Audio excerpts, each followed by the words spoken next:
sponsored by the Friends of the Rogers Public Library.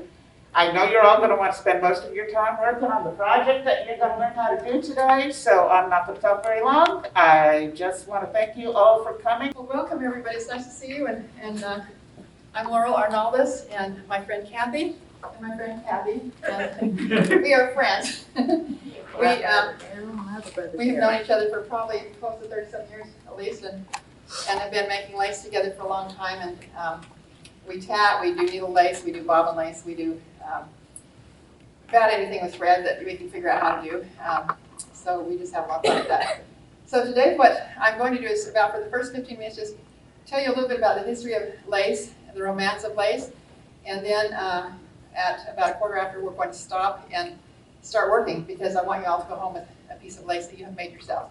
And this is something I teach to 4-year-olds, so if you have fears, throw them away, you can do it. It'll be okay. So,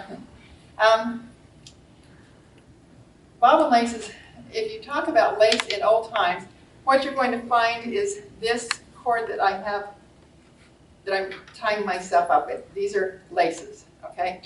This is not the lace that nowadays people call lace, but if you look at old-time records and things, this is lace. If you want to talk about what we look at as lace now, you would say this is torsion lace. This is Venetian Milanese lace. This is Bucks Point lace. This is that. Everything was called by the place, the country, or the county, or even the city that it was made in. Nothing was made as lace. And so if you want to find French laces, you want to go for Chantilly lace, Valenciennes lace. Brabant lace is more of a Flemish thing. Every country has just a massive, there's a whole encyclopedia of the different types of lace that there are out there. And there's a lot of, there was a time when it was argued who started lace first, because the Italians did beautiful needle lace, and just with needle and thread, very slow going. This is not fast, but it was a lot slower than this. But the Belgians have been finally given the credit for being the first ones to do bobbin lace. So this is a lace book I have. This is Lace Patterns. I'm going to tell you a little story. This is a legend. Maybe it's true, maybe it's not, but this is what the Belgians will tell you about where lace came from, okay? This is called Serena of the Lace. The legend of the lace, I should say, okay? And so this, as you can see, is during the Dutch sailing times, so back in the early 16th century. This is Serena. She was a young girl, very lovely. She knew how to spin and weave and sew.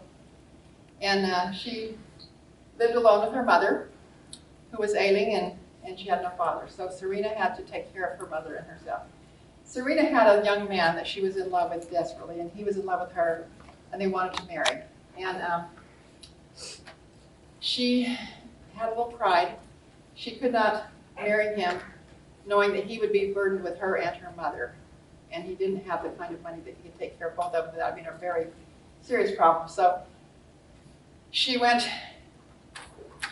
and prayed to the Saint Mother and asked that she would find a way that she could take care of her mother and still marry this young man, and all would be well. So as she was walking, and these are all pieces of lace, you can make into lace if you want to. This is a pattern, okay? So she was walking home and sat down under a tree to think about things, and all of a sudden, a spider web fell on her dark skirt. And she looked at it and she was like, oh my gosh, this is beautiful. And so she started to try to make this, but the threads tangled, because women back in the day always had a pocket. This is my pocket. It doesn't match, but they carried all their needles. Everybody, your mother, you probably always had a safety pin or a needle on your apron, didn't you, when you were growing up? My grandma always had one, so she was always prepared for whatever came up, you know, that needed sewing. So she pulled her threads out and was trying to recreate this lovely cobweb. And she just couldn't do it.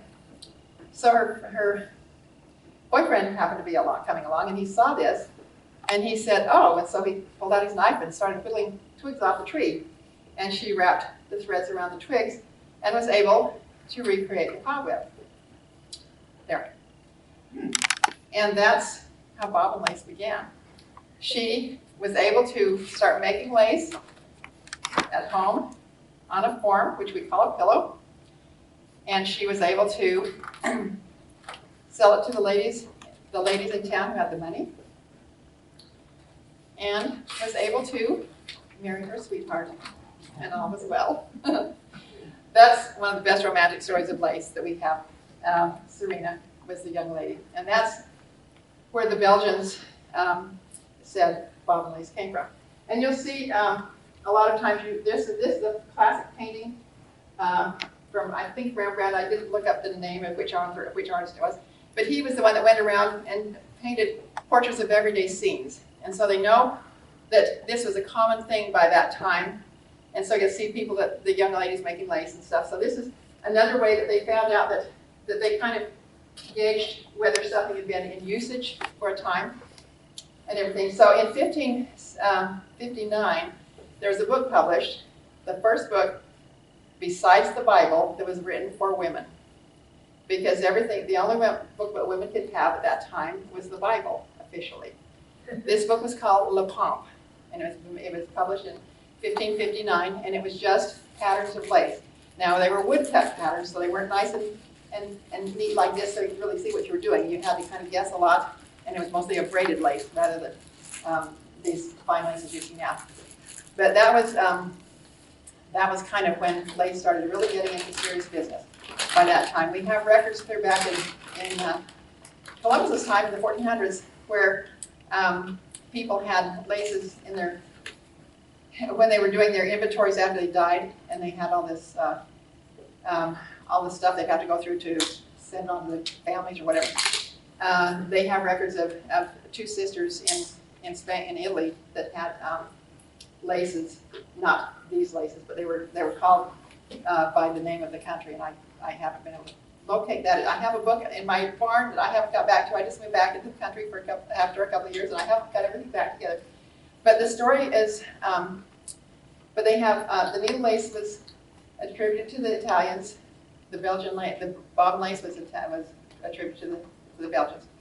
And so it became very, very prestigious over time. It became a very big black market item. It became a very gruesome and gory history at one time because everybody wanted the laces. And each country guarded their laces so carefully. They would not allow it to go to anyone else. And so then we started with sumptuary laws. Do you know what those are? Sumptuary laws are just a dress code, basically. And so if you were a knight, for example, if that was your rank, you would be allowed 2 inches of lace around your collar. So if you had the ruffled collar, it would only be 2 inches out from your neck, okay? If you were the queen, you had whatever you wanted, okay? But out of your rank, you got so many more inches of lace go around your neck, on your collars and things like that. And so if you were trying to pass yourself off as a baron instead of a knight, for example, and you were caught or found out, then no matter whether you'd spent a fortune on this lace ruff that you're wearing, you would be cut down to size. That means, to the distress of lace makers, that lace would be taken and literally trimmed down to 2 inches. Now, as hard as it is to make lace, that is a very horrific thought for us. We just cringe. It's like cutting your first picture and waiting for it to bleed or something, you know, when you're in the photographs. But you'd be cut down to size, and then you would be not allowed to wear lace from Easter until Easter. A whole year, you could not wear any lace. That was pretty critical at the time because that was a very, you know, we think that we're quite shallow in that we have to have the right dresses, the right clothing and everything, but back in the day, they were just as bad. It was worse than we are now, probably. And so a lot of the laws and things were made to, the countries were spending their money in, maybe you were from Russia, for example, you didn't have nice laces in Russia. They had, this is a type of Russian lace, they used coarser threads, and it was pretty, but it wasn't lovely, delicate, fine as your hair thread, okay? And so maybe the Russians would go to France and buy some Chantilly lace or something, and then they'd go to Italy and buy some other laces. they would start, all the money for countries would start going into another country. And so they had laws that required you not to wear any laces except the laces of your own country. And if you did, then this lace, then you would be fined, and it would be, and they would burn your lace. Now that was even worse than having it cut down the side, was having it burned, because this takes a long time. And it's just, it's one of those things that's just a very status symbol for them. So people would try all kinds of ways to get lace, to have things to do, and if they were found out and going above their station, they were slapped back down again. Napoleon, when he married Josephine, which was later, but lace was still a big thing, he ordered a bedroom set, which was the curtains around his bed that would have the honeybee, which was his symbol, and it would have the curtains from his four-poster all around the bed. It had the bedspread. It had curtains for the windows too. And he was married to her about 11 years or something like that, I believe. By the time this was all ready to go, he was married to Marie of Austria. Anyway, he was married the second time. So Josephine didn't get her lovely lace. And there's only a little bit of that still left, because when the war happened, Second World War happened, a lot of that was destroyed.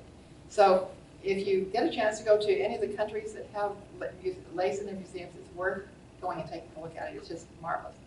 One of the little things about the romance of lace, you see in the cartoons where the lady drops her handkerchief, well, now it'd be a climax, but back then it would be a handkerchief. It would have, a fine lace like this on it probably, or maybe like this, very delicate lace, and she would drop that in front of the guy she wanted to notice her, and he would pick it up and return it to her, because that was really important. If he just picked it up and take it off with him, that wouldn't be so good.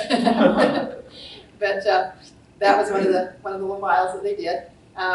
Later on, they started putting when you see the skirts pulled up in the dress costumes, it was so they could show the laces that they had across the front. It was not for any other style. It was so they could show more lace. The men were the worst offenders. The pirate boots, the bucket top boots, well, that was so they could put more lace around their leg to show the leg. And so they'd walk kind of funny like this, so they would bump their legs together, but they still had this lace around it. They had things where you had to change 15 times a day if you're in court, and they had lace rosettes that went on the toes of their shoes for their indoor shoes. You didn't wear those outdoors because they'd be ruined. They had the laces that went around their knee and hung down, somewhat like, well, something like this, but this is actually a chatelaine that goes around your neck. It has all your keys and your needles and stuff, and this is very common to the woman of the house to have one of these. And so, but they used to tie these around the leg and then have them hanging down the leg. And that's when a man, when you hear old stories and they say, make a leg, it's like this, so you can see the lace down the leg, okay? It's not for anything else, it's just to show off your lace. So, anyway,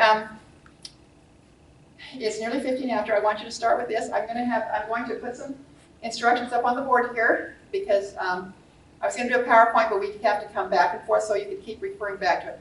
So we're going to have a little bit of a language of lace real quick now. Okay, so first of all, you've heard me saying some things, and maybe you understood what I was saying, I don't know. But there is a language of lace, and there we go. So the first thing, you'll all have something in front of you called a pillow. It's not solid. That one is made of straw over there. Can you feel it? Pick it up and lift how heavy it is. Okay, this is how the pillows used to be. They were filled with straw. They might be, these are cookie pillows that most of you have. This is a bolster pillow right here because it has a roller on it up here. These are your bobbins, and they're the sticks. They're made out of bone, horn, wood, all kinds of variety of wood. I have one that's aluminum that my husband made on his lathe at work for me. They're all in glass. I have glass bobbins up here you can look at later. They're made out of whatever. Bobbin lace originally was called bone lace, pillow lace, or bobbin lace, pillow lace, bone lace. And the bones originally were chicken bones because they were fine and they could wrap thread around them to hold them. So chickens have got lots of bones in them. So, and they also used to use fish bones for pins because pins were not a common thing. You know the song, I'll give to you a paper of pins and that's where my love begins? Any of you know that song? Pins were very, very precious. They actually had people who would go in after a convention or after a dinner or something and pick the pins up out of the straw because they could sell those. Pins were not a dime a dozen or a dime a thousand like they are now. So anyway, you have your pillow, which is a form, and you'll see my Russian pillow is like a 9-piece puzzle that you move around because the way the lace is made, I have to move those pieces around. The roller pillow is just for straight, long lace. These cookie pillows you have, you can make all kinds of lace, and you can do a lot of things with those. And so the pricking, if you look on there, you'll see you can take the pins out now and take that first cloth off. This is what a dressed pillow looks like. What you have in front of you is a dressed pillow. It has a cover cloth, and if you'll each take, well, we go there. It'll have a cover cloth and everything. The little paper piece on there is called a pricking, and that is your pattern. That's how you are going to work this pattern. So very quickly, I'm going to pass this around. You can look at it now. This is what your pattern is going to look like. It might be a different color than this, but this is what your pattern is going to look like when you're finished. And this is what you'll be able to take home with you. So.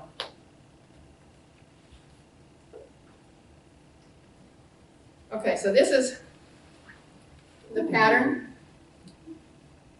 This is what my little 4-year-olds can do. And you can too. I have to do that just to make you feel better.